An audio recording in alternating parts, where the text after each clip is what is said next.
Bom dia, pessoal, sejam bem-vindos à nossa aula de hoje. Nossa aula é sobre os números irracionais e sua representação na reta numérica.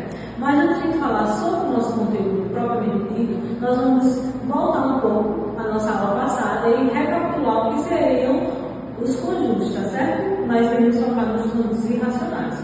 Então, no início de tudo, existe o nosso primeiro conjunto, que a gente está chamando ele aqui, que ele é chamado de números naturais. Então, vamos entrar pela bolinha verde, aqui o primeiro conjunto.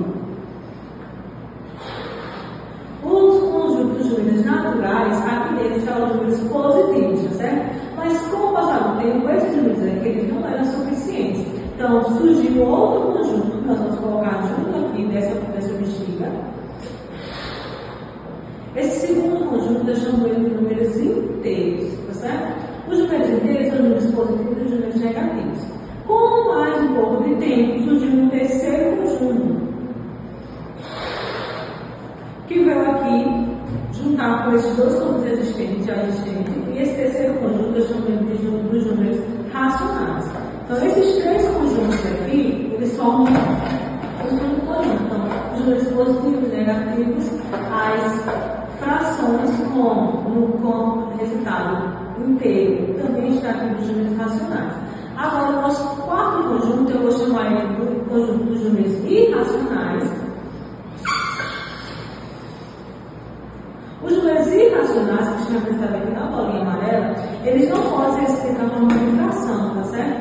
Eles são representados pelas dízimas não periódicas, por decimais infinitos, nesse caso são as dízimas não periódicas, e pelas raízes e algumas letras gregas, que nós vamos ver mais pra frente. Então, esses quatro conjuntos aqui, os quatro juntos, eles vão formar os números reais. Então, todos os números que vocês conhecem até hoje formam o quinto conjunto, que nesse caso é o conjunto maior, que a gente chama de reais, certo? Então, nós vamos focar hoje nos números irracionais, e sua representação na numérica a gente vai ver logo mais. Vamos lá? Voltamos, pessoal. Agora nós vamos dar continuidade, certo? Ao que a gente esteja bem falando anteriormente, nós vamos falar sobre os números irracionais e sua representação na reta numérica. Para isso, nós precisamos saber o que seria um número irracional. Os números irracionais, eles não podem ser escritos na forma de fração, tá certo? Ou seja, A sobre B. Então, por exemplo, se eu escrever 10 sobre 2, 10 é um número inteiro, 2 é um número inteiro. Mas o resultado também é um número inteiro. Então, isso aqui ele não é um número irracional, certo?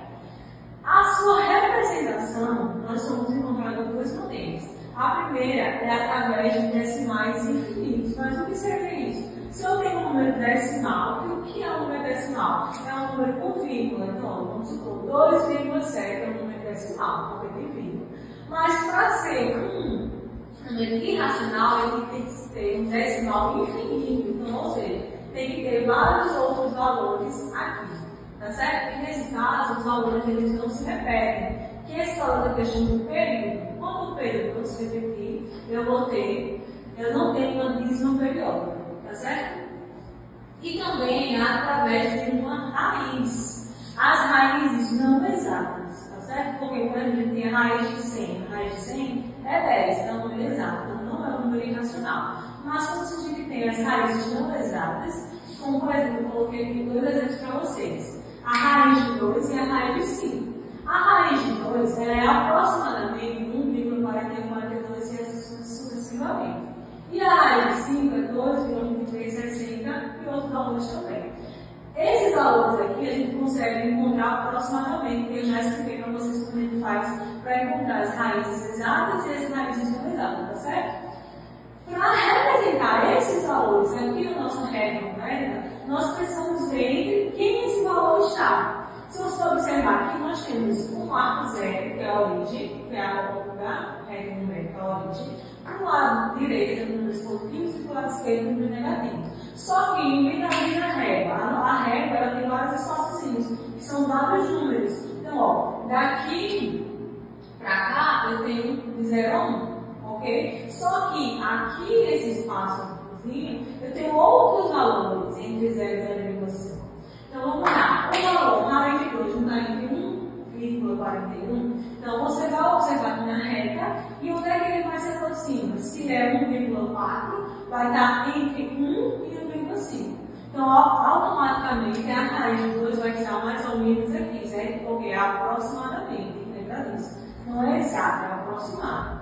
Já a raiz de 5 é 2,23, então vamos supor que é 2,2. 2,2 é mais próximo de quem? Do 2. Então, está próximo, não é 2. Então, está mais ou menos aqui, a raiz de 5, que é aproximadamente esse valor aqui. Já, além das raízes, também nós temos os decimais infinitos e nós temos algumas letras gregas, certo? As letras gregas eu tenho o π e o φ. O π não é 3,14, então 3,14 tem outros valores aqui. Mas olhando para a regra numérica, 3,14 estaria entre quem? Estaria após o 3, para a gente poder dizer que o π está mais ou menos aqui, entendeu? O φ da mesma maneira, então eu posso representar qualquer valor aqui na regra numérica, basta eu saber está próximo de quem, ok? Então na próxima aula a gente dá continuidade mais um pouco para falar sobre os números irracionais. Tchau!